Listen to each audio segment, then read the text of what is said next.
Bonjour à tous et à toutes les amis, j'espère que vous allez bien, bienvenue dans cette nouvelle vidéo. Aujourd'hui je vous ai ramené, enfin ils nous ont ramené le nouveau RSQ3 dans une couleur franchement magnifique. En vrai, je sais pas comment ça va rendre sur la caméra mais elle est très très belle. Donc c'est le RSQ3 2020, 2,5 litres TFSI, 400 chevaux. C'est un mini RSQ8, un mini Urus on va dire. Il est vraiment très très beau. Les amis, si vous voulez qu'on présente d'autres voitures dans ce genre, n'hésitez pas à mettre un maximum de pouces bleus. Je compte sur vous. Je rappelle mon Instagram, G3-Adrien, et mon Snapchat c'est pareil. D'ailleurs je suis super actif sur Snapchat, c'est le moment de m'ajouter, G3-Adrien. Dites-moi dans les commentaires si vous êtes plus RSQ3 ou RSQ8. J'aimerais vraiment savoir votre avis. Les amis, sachez que cette voiture elle est louable. C'est Custom Prestige, les mêmes qui ont loué le RS6 2020, ils me l'ont ramené. Custom.prestige, tous les liens seront dans la description. Ils louent RS3, les nouvelles RS6 2020, RSQ3 bientôt la A45S, C63S coupé, C63S berline, bref ils ont plein de trucs. Donc RSQ3 2020, la calandre elle est incroyable avec le petit nid d'abeille ici, c'est très joli. Tout est siglé en noir. Maintenant on voit que Audi sur les 2020 ils sortent vraiment des siglages que en noir. Par exemple le sigle RSQ3 est en noir. Ils ont compris que les gens ils aimaient bien ça. Elle est très très belle dans ce vert, c'est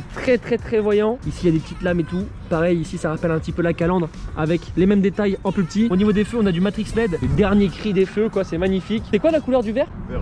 Ouais, Hulk ou Hulk t'as dit? Hulk. Ah j'ai compris Hulk, je me suis dit vert Hulk. Bizarre.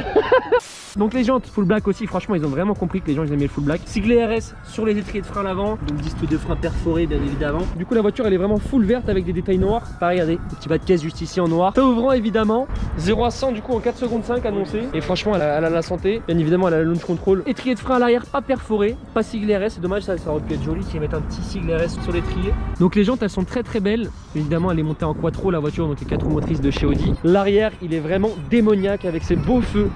Regardez-moi ça, comment ils sont modernes, c'est super beau. On voit très bien que ça a été bien retravaillé. Comme je vous dis encore une fois, Audi, ils ont vraiment mis tous les sigles en noir. Audi en noir, RSQ3 en noir. Le diffuseur avec les sorties de peau style RS3. Là on a vraiment le même design que sur les RS3 hein. C'est ovale donc c'est vraiment très sympa. On voit bien qu'à l'intérieur, regardez, il y a 2 sorties. D'ailleurs comme sur la RS6 si je dis pas de bêtises. Pareil ici on a aussi des petits rappels comme sur la calandre. Des petits feux de stop, plein de petits designs en noir, c'est vraiment très joli. Les vitres sont légèrement teintées à l'arrière. Au niveau du moteur du coup, ce qui me choque le plus, c'est que du coup c'est le 5 cylindres 2,5 litres TFSI mais qu'il est super bas. Donc 2,5 litres TFSI, le 5 cylindres comme sur le RS3. C'est très sympa, c'est bien épuré à l'intérieur, des petits détails en rouge. Ici on a l'admission. Alors j'avais pas vu, ils nous ont fait un petit béquet en noir comme ça. C'est vrai que de derrière il se voit pas spécialement, mais il est très joli aussi. Regardez-moi ces rétros, comment ils sont beaux, ils sont bien profilés, c'est vraiment très joli. Bien évidemment elle a le détecteur d'angle mort. Rétro noir encore parce que ça rappelle bien le noir et le vert. Niveau de l'intérieur du coup, elle est toute neuve la voiture. Sur le côté, tas d'Alcantara, du cuir, du plastique, les enceintes Bogolusen, le logo RSQ3 juste ici. Alors du coup au niveau des sièges, c'est très joli, regardez comment ils sont magnifiques. Je crois que c'est les plus beaux sièges que j'ai vus. En plus ça ils ont mis un petit peu d'Alcantara, ça fait vraiment la différence. Par contre sur la caméra je pense qu'on le verra mal. Siglé RS dans les sièges comme d'habitude. Pareil ça rappelle encore une fois la calandre. Toujours en nid d'abeille ici, c'est très joli. Pareil jusqu'en bas des sièges. Siège électrique évidemment. Le volant, c'est le même volant que sur la RS6, du coup très sympa en full cuir. Les palettes pareil, c'est même que sur la RS6, enfin la 2020 évidemment, je parle de la 2020. Ici on a le choix pour les modes RS mode, le digital display, le grand écran. D'ailleurs on va la démarrer pour que vous puissiez voir tout ça. Ça c'est exactement pareil que sur la nouvelle RS6. En fait l'intérieur c'est pareil. C'est pareil sauf que t'as pas le deuxième écran et t'as moins d'options. Quand tu passes en mode normal, tu passes comme ça, après tu peux changer les vues. Voilà, il y a vraiment des milliards de choses. Là voilà, tu peux tout changer. Voir l'accéléromètre, enfin, tu vois vraiment tout. Au niveau de l'écran, pareil, tu peux tout régler. Ça c'est le nouvel écran, ils sont très beaux. Dynamique, confort, etc. On peut régler les modes de conduite. Ici on peut régler les modes RS1, RS2. On peut régler la propulsion, les suspensions, le confort des suspensions, la direction plus ou moins dure. L'échappement du coup si on le veut en discret, automatique ou marquant. Le quattro, sportif, confortable, équilibré. Voilà, on peut vraiment tout régler. Il y a plusieurs modes, du coup tu peux faire RS1 ou RS2. Et après tu as les modes standards. Là tu as tout ce qui est aide au conducteur. Donc voilà, tu peux voir alerte sur vitesse, etc. Tu peux tout régler. Audi Presence, tu peux activer ou désactiver, c'est vraiment cool. L'aide au stationnement, l'éclairage des visibilités, etc. Bon, voilà, tu as tous les réglages standards de la voiture. Alors un petit truc qui est dommage, c'est que malheureusement on peut pas voir toutes les données moteurs sur l'écran. Ça c'est vraiment dommage, il n'y a pas l'option sur celle-ci. C'est un petit gadget en plus qu'on n'utilise pas spécialement, c'est vraiment un gadget. Sur les portières, regardez, elle est LED en vert. Bon, là tu règles toute la couleur, vraiment tu as tout l'éclairage ambiance. Le quattro aussi on le verra pas mais tu peux régler la couleur. Bien sûr elle a le pack carbone, donc il y a du carbone de partout ici, c'est très sympa. L'arrière t'as de la place et pareil les sièges c'est à peu près dans le même style, nid d'abeille, etc. Le coffre au passage, bon t'as une place. Je pensais pas qu'il allait avoir autant de place pour un petit 4x4 comme ça. Là t'as des petits rangements sur le côté et franchement t'as de la place, t'enlèves ça, je pense que tu peux mettre facile 3 valises. À l'arrière ils ont pensé à mettre un petit vide-poche, ça c'est vraiment cool. Bien sûr boîte automatique dessus.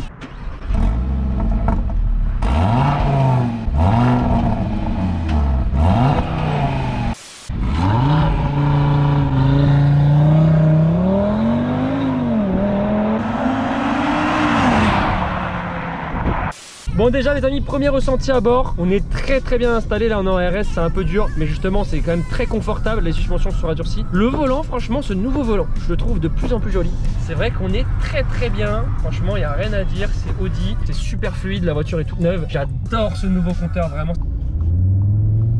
L'échappement il claque bien quand même, enfin je trouve pour une voiture qui est fapée elle fait beaucoup de bruit. La voiture elle est à partir de 70 000 €, c'est cher pour un petit 4x4 comme ça. Alors vous voyez Audi, ils font des volants, regardez là je suis droit, qui font juste un tour. La conso là-dessus, je pense que ça consomme, mais quand tu roules tranquille, ça va. Bah ouais, on est quand même sur un petit SUV. Donc... Ce qu'on peut dire déjà, moi par rapport au RS3, parce que c'est les mêmes moteurs que le RS3, la seule différence que je vois, c'est la différence de poids. En fait, le turbo, il envoie, mais t'as moins de sensations que dans un RS3 parce que c'est plus léger. 100 personnes, la voiture, elle fait 1780 kg. Là, on est 4. C'est quand même très lourd, mais pour un SUV, c'est le poids, quoi. C'est moins ça, les amis. Ça rentre bien. Après.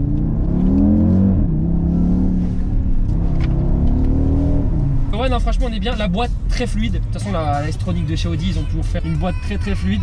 Après je sais qu'il y a eu quelques petites fragilités sur la S-Tronic de chez Audi. Est-ce que ça a été retravaillé sur les 2020? Je ne sais pas. On est 4 dans la voiture.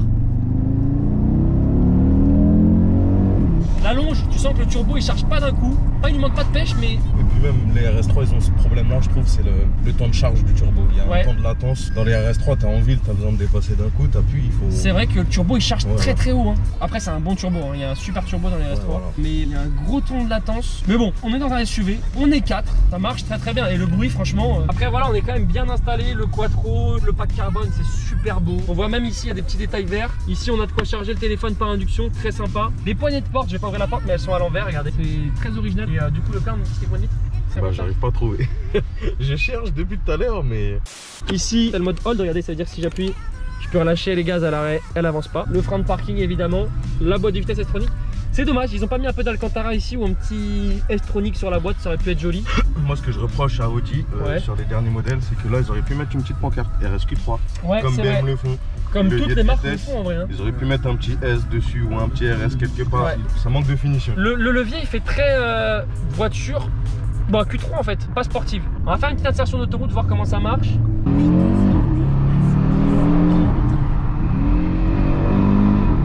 En fait, tu as vraiment du coup à partir de 4-5 000. Ici, on a aussi plusieurs modes. Regardez, avec les views, on peut changer les vues. On peut passer comme ça en mode un petit peu plus technique. Tu peux mettre la carte. Oh là là là, c'est super beau. En fait, tu vois vraiment en dessous de 5000, en dessous de 4005, t'as pas de couple. Parce que plus tu montes, plus ça envoie. Mais en même temps, c'est un défaut parce que je trouve que c'est un peu trop haut pour avoir toute la puissance quand même. T'as quelqu'un dans ton rétro, t'as besoin de déboîter d'un coup. Bon, après, t'as quand même du cheval derrière. En fait, c'est le moment où t'appuies et où ça envoie. Bien qui est sûr. dérangeant, c'est ça en Après, fait. c'est l'inconvénient des turbos. Voilà. Mais c'est vrai que celui-là, particulièrement, je trouve qu'il charge très tard.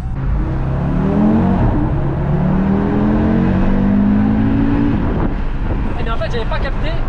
Mais la boîte est très longue. Ce que je peux donner comme point plus fort de chez Audi, mon avis personnel, après peut-être que vous n'aurez pas tous le même avis que moi, c'est la maniabilité des voitures.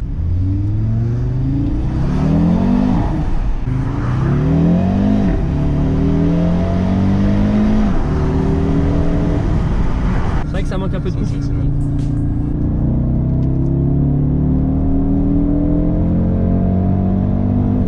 Le point fort du 5 cylindres, le moteur est très fiable, mais le bruit est vraiment... Intérieur, ok il est bien, mais extérieur il est encore mieux. On va se mettre un deuxième pour avoir tout le coup. Ah là c'est pas pareil. Quand tu te passes la deuxième et que tu tapes vraiment le rupteur, t'as du couple. Franchement c'est super maniable. Même en sport, le volant est quand même très souple. C'est moins flagrant que sur la RS6. Parce que sur la RS6, la 2020, je le trouvais trop souple, le volant, même en sport. Bon, ça doit consommer un petit peu, je pense. Ça doit têter un petit peu. Là, on a bouffé à peine 10 km d'autonomie, on a quand même bien roulé. Je pense que ça reste raisonnable sur ce genre de moteur quand tu roules tranquille. Comme sur une Clio, quand tu tapes dedans, ça va consommer. Bon, un peu moins que ça quand même. Ouais, tout est relatif. Voilà, mais tout est relatif. La couleur, elle est incroyable. Et elle est originale aussi. Tu peux pas rouler en vert si tu cherches la sobriété. Mais pour quelqu'un qui cherche pas la sobriété, cette couleur, elle est parfaite. Tu mets la même en noir ou en blanc. Tu mets la même noir en blanc. C'est pas la même voiture, je pense. Vous savez que j'étais vraiment sceptique sur les RSQ3. J'aimais pas du tout au début. RSQ3 et RSQ2, je trouvais ça vraiment pas beau. En fait, franchement, je pense qu'il faut les voir en vrai. Et surtout, elle a des finitions incroyables, celle-ci. Je rappelle les amis qu'elle est louable chez Custom Prestige. Tous les liens sont dans la description, bien sûr. Ils ont des voitures de fou.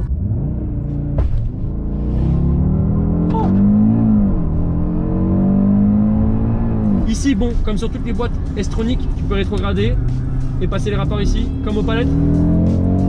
Comme en boîte séquentielle, exactement. Après les amis, au niveau du freinage, je trouve ça vraiment très raisonnable, hein. Ils ont fait un bon travail. Après je pense que ça doit chauffer vite. C'est pas du céramique, je pense que ça doit chauffer vite. Bonne voiture, Mathieu. Exactement. C'est pas avec le frein, ça, c'est avec la couleur, ça. Encore une fois, regardez les couleurs sur le côté, très sympa en vert. Bon les amis, c'est la fin de cette vidéo. N'hésitez pas à vous abonner à la chaîne, je compte sur vous. Je compte sur vous pour mettre un petit pouce bleu. Vous allez voir très bientôt, il va y avoir du très lourd qui va arriver. Je compte sur vous, n'oubliez pas de vous abonner. Activez la petite cloche, ça coûte rien, il y a 2 vidéos par semaine. Et croyez-moi, je vous sors que du lourd maintenant. Donc n'hésitez pas à activer la petite cloche. Mon Instagram, j'ai 3-du-bas Adrien. Je rappelle que tous les liens du loueur sont dans la description si vous voulez la louer ou louer la nouvelle RS6 2020. D'ailleurs, en haut à droite, regardez, il y a la vidéo du RS6 2020 qui est juste en haut à droite. Sur ce les amis, ciao tout le monde, bye bye.